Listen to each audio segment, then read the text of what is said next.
നമ്മൾ ആണുങ്ങൾ നേരിടുന്ന ഒരു പ്രധാന പ്രശ്നമാണ് ഒരു പെർമനന്റ് ജോലി. ഒരു ഡിഗ്രി ഒക്കെ കഴിഞ്ഞ് നമ്മൾ PSC, SSC, railway, interviews, Gulf എന്ന് പറഞ്ഞിട്ട് നമ്മൾ ഇങ്ങനെ പരക്കം പാഞ്ഞ് ഓടിയും കൊണ്ടേയിരിക്കും. അത് മാത്രമല്ല, നമ്മൾ 90s കിഡ്സ് ഇപ്പോൾ ഒരു കല്യാണത്തിന് പോയി നോക്ക്.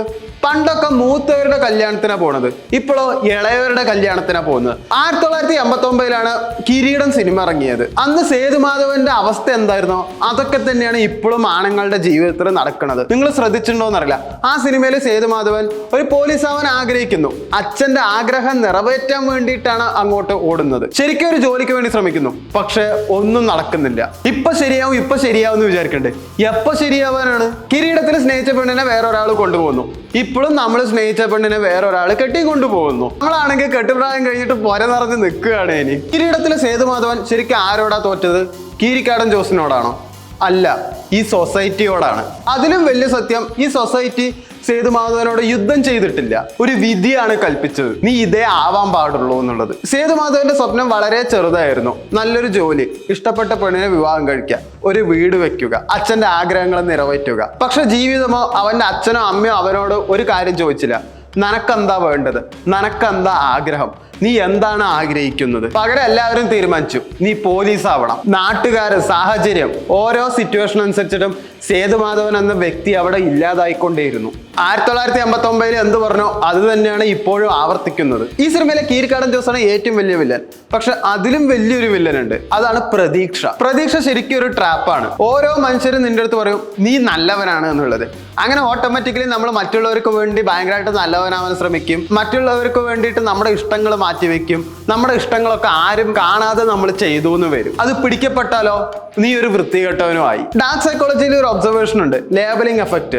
അതായത് നിങ്ങളോട് ഒരാള് നീ വൃത്തികെട്ടവനാണ്, നീ ഒന്നിനും കൊള്ളാത്തവനാണ്, നീ ബുദ്ധിയില്ലാത്തവനാണ്, നിന്നെ കൊണ്ട് ഒന്നും കഴിയില്ല, ഒന്നിൽ കൂടുതൽ ആൾക്കാർ ഇങ്ങനെ പറഞ്ഞുകൊണ്ടേയിരുന്നാൽ ലാസ്റ്റ് നീയും സ്വയം അത് വിശ്വസിച്ചു തുടങ്ങും. ഞാൻ അങ്ങനെയാണ്, എന്നെ കൊണ്ടൊന്നും സാധിക്കില്ല, എന്നെ കൊണ്ട് അതിനാവില്ല എന്നൊക്കെ. അതിനൊരു പോസിറ്റീവ് മോട്ടിവേഷൻ എന്നെ കൊണ്ട് സാധിക്കും നിങ്ങൾ സ്വയം പറഞ്ഞിട്ടും വലിയ കാര്യമൊന്നുമില്ല. ലോഹിതദാസ് എന്ന റൈറ്ററിന്റെ റൈറ്റിംഗ് ശ്രദ്ധിച്ചോളൂ.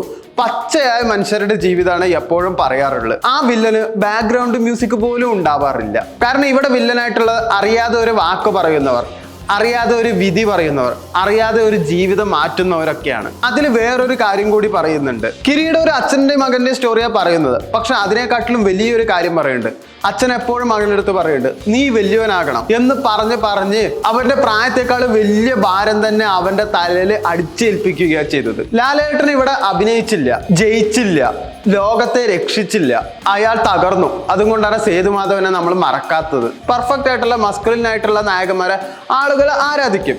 പക്ഷെ ബ്രോക്കൺ ആയിട്ടുള്ള തോറ്റുപോയ നായകന്മാരെ ആളുകൾ നെഞ്ചിലേറ്റും. അതെന്തുകൊണ്ടാണെന്നറിയോ? കാരണം നമ്മൾ മനുഷ്യന്മാരാണ്, നമുക്ക് കുറവുകളുണ്ട്, നമുക്കത് അക്സെപ്റ്റ് ചെയ്യാൻ പറ്റില്ല.